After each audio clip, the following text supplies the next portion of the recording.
What's up? This is your host Non-Fungible TC, Non-Fungible Today and Non-Fungible Tomorrow. And of course, this is gonna be another clickbait episode. And today I will talk about something that is very actually conspiracy theory driven. But none of this is proven, so none of this is financial advice, none of this is factual. But I will kind of use what I've been seeing in the past week about the FTX incident and to share something quite conspiracy driven, right? So of course, I'm sure that you guys read the post about, Sam Bankman-Fried's parents, his parents' relationship with Gary Gensler, the SEC, his involvement in funding the Democratic Party. So this show is not a political show. But what I want to share with you is that something could actually trigger the end of crypto as we know it. So without further ado, let us have a look at this. So what happened is that I'm not sure if you guys remember, but during the weekend, what happened was that FTX was hacked, right? It was hacked that the website, the data, the things were wiped in the website, and then at the same time, what happened was that there was a hacker that started withdrawing all the funds from the exchanges, okay, from the FTX. And this is actually a huge deal because this thing basically started off a Twitter Spaces, right? This thing started off a Twitter Spaces where people were kind of like monitoring where the hacker is moving the fund. So, the FTX account drainer right now is actually the 35th holder of Ethereum and the 10th holder of BNB. So basically, the hacker that hacked FTX is now the 35th biggest Ethereum holder and the 10th holder of BNB. So if they want to dump the market, they can totally do that, right? But today, I'm going to share with you not just about the price dump, but I will share with you something even more deeper than that, okay? So the hacker holds 288 million in Ethereum and fiat value and 300 million of BNB. So what will the hacker do? So this is from Look Unchained, right?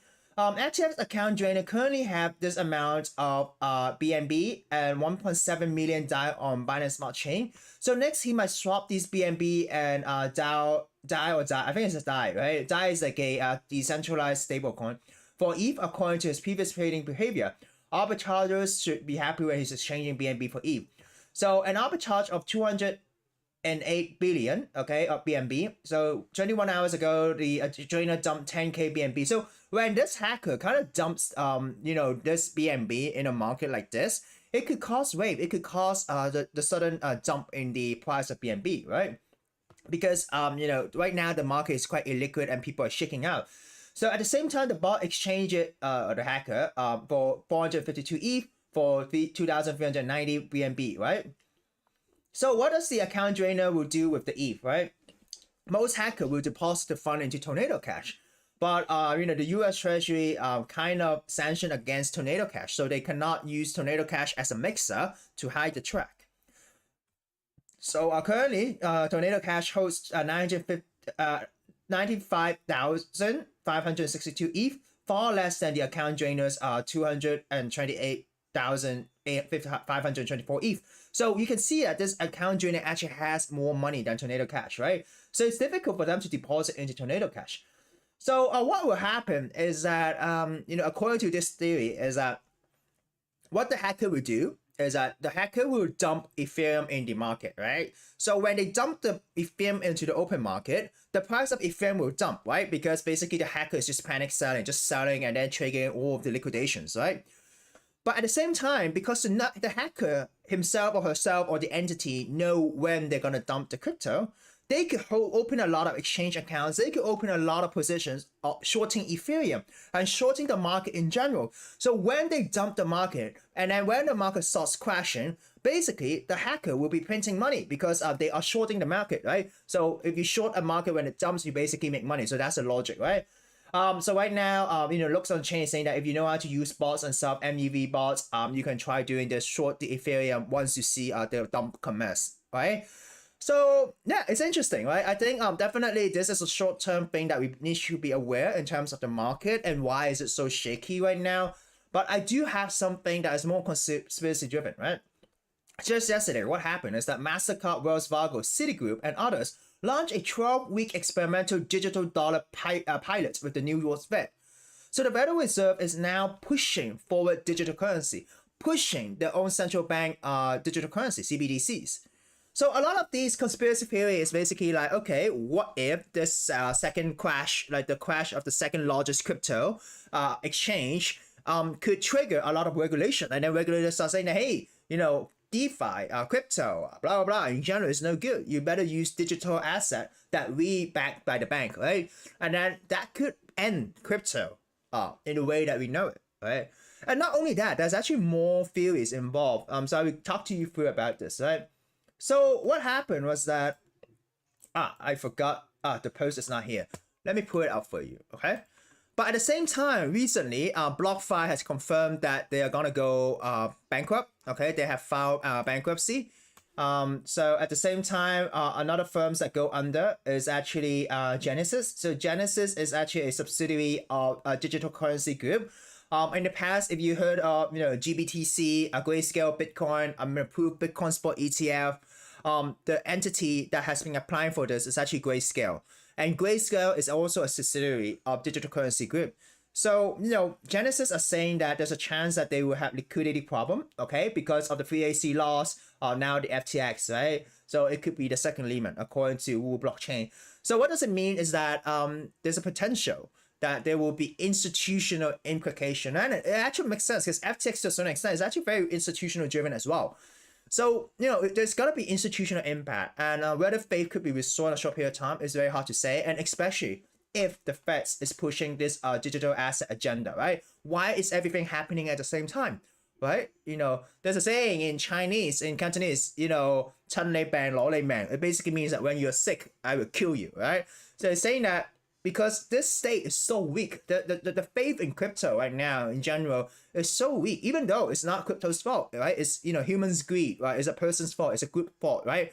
But because of this, they're gonna use this as an excuse to push for more regulation, to kill some sort of creativity and stuff like that. So that's why this video title is the end of crypto. Say goodbye and take a bow, right? It is the end. It will never be the end of crypto. Digital assets still gonna be here, but it could be the end of crypto that we know it, right? Before all of this whole collapse, before we always say that whether the fundamentals has changed. Fundamentals could be technical fundamentals, or it could be policy fundamentals, right? And now policy fundamentals indeed has changed. So you gotta be careful if you're still in the market.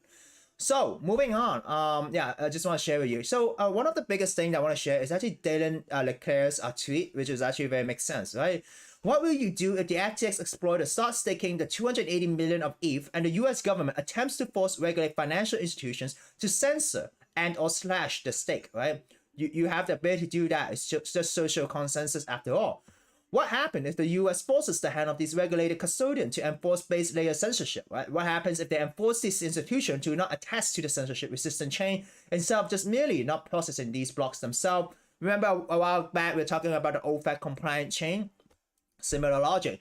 What happens when over 50% of the stake ETH is currently in the hands of regulated financial institutions who will have the dominant say in the proof of stake network as to the legitimacy of the true chain?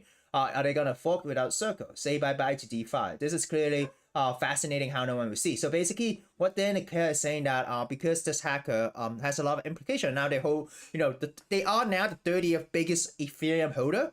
What if they decide to stake it, right? What if they decide to do something about it and the US government regulator want to do something about it and censor it, right? How will this crypto that we know it still be the same, right? So yeah, it is worthwhile thinking about it, right? So anyways, throughout this whole thing, I was just thinking that I talked about the institutional impact, right? Even BlockFi going down. I was thinking that proof of reserve is a great way to protect consumer funds on centralized exchange. Nansen has a dashboard about it, especially everything is transparent on chain. But from a strategy point of view, I think it is a very great weapon for exchanges to use it against the competition.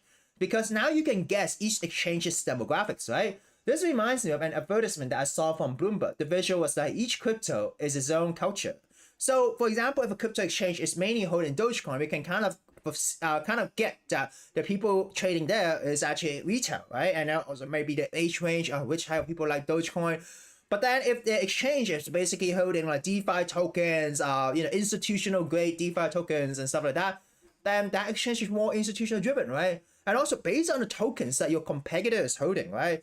Marketers or strategists of an exchange can basically do campaigns to attract these people onboarding to the exchange, right? So I think these will be very valuable in terms of user acquisition with proof of reserve. Proof of reserve, for those of you who do not know, is the exchanges showing all of the wallets in the proof of transparency to show that they have enough funds to cover the consumer activity and so on, right? Moving on.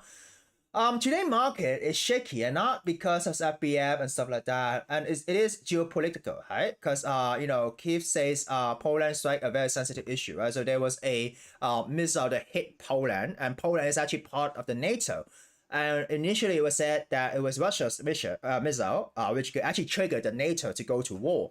But now they're saying that, actually, I think it was the Polish government was saying that, hey, the missile is actually not from Russia. Okay, it's actually from Ukraine. That they wanted to shoot a Russian missile, but sent it to the wrong place and hit them, right? So I think everyone's trying to calm down everyone's nerve, but market is definitely indeed in a very tense position because it could be an all-out war between NATO and Russia. So not only you have cryptocurrency contagion, not only you have regulators pushing this and this whole conspiracy theory and the hack and stuff like that, but macro market is looking bad. So what's the excuse not to be cautious, right? So yesterday the PPI numbers came out good, but today we have the retail sales in an hour. So guys, be careful about this. Moving on, if you look at this, cryptocurrency market cap 800 billion, I think, yeah, 834 billion. Bitcoin at 16,000. Ethereum at 1,219. Very weak markets right now because of geopolitical.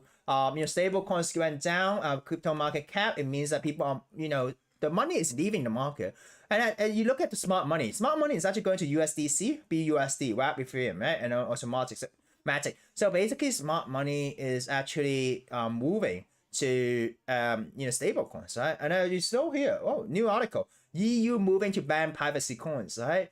So yeah. So crypto news in general, I kind of covered a lot of crypto news. I'm gonna skip this, right? So NFT news. So Yuga Labs decided to donate a crypto punk to the Miami's Institution of Contemporary Art, so that people will be displaying them. Cristiano Ronaldo, one of the biggest soccer stars, has his own NFT in Binance, but I'm not sure if it's his first NFT collection. I think he might have issued a NFT collection before, but I'm not sure if that is Messi or is it him. But I do think this might not be his first NFT collection. Not sure. Okay. Coachella NFTs are stuck on FTX, so FTX is the partner to sell that. But anyways, one thing that I do want to share with you is that NFT is not going out. So Sony files patent for tracking in-games digital asset with NFT. So institutions, platforms are coming to this space. So this is definitely not going anywhere. But one of the most straightforward thing you can do today is that we know World Cup is coming, and Artifact, right? The NFT, developer, NFT studio from Nike, Nike bought Artifact, right? Is actually doing a free drop, right? So they are dropping a jersey that you can wear for your Clone X, I think, and also it's a physical. Basically, you can claim this digital wearable in the virtual space and also claim it in the physical space. So all you need to do is to register, and then they will raffle out 3,333 jerseys. Okay, so you only pay gas, so it's free of charge. Congrats have higher chances. So right now, I think they revamped the website. So definitely check it out if you want to try your luck for winning one of these soccer related jersey. But I created an account, and I have to tell you that this is kind of like a KYC. They won't ask you for your ID or anything, but they ask you detailed information about your address, the delivery address for the jersey, because you could claim a free jersey in real life and also a digital version. But at the same time, they ask you for your name and phone number for the delivery. So it's kind of like KYC to a certain extent, right? You could have the choice to link a wallet or not link a wallet. So yeah, guys, if you are interested in getting exposure and you want to try your luck to win this jersey, right? You can try it out, right? So it will expire it will end in 5 days. But I think Artifact kind of changed the website, so I'm not sure if they did change it or not. But we could see how behind the scenes, Nike is doing a lot of stuff with Artifact as well, and we kind of talked about Nike yesterday as well. So talking about virtual avatars, I came up with a thread today, and I think 2023 will be the year of avatar, and it has nothing to do with Web3 avatars or profile picture, but it's more like Web2 platforms opening up avatar creation and usage, to its user. I think one day I will create another video to talk about this. But I basically share that how Facebook is doing virtual avatar, and the launch is somewhere early next year. And Microsoft also has this virtual avatar solution already built, and it's now in private preview. And what is the best timing to launch it right after Meta does it, right? And then you have Zoom, who has been they have already been experimenting with virtual avatars early in March. So this will probably be a year, and I kind of had some of my analysis about how Web 2, Web 3 could complement or compete with each other. So that's it, guys. This is your host, Non-Fungible TC. If you like the content, remember to like and subscribe, share with other people, stay safe, because definitely I kind of list out all the ways why this could end really badly. But never lose hope, never lose faith, because to a certain extent, this is a space where so many creativity is happening, so many people, so many community are being built because of people believing in that this could actually help them chase the dreams, right? So this is your host, Non-Fungible TC, signing out.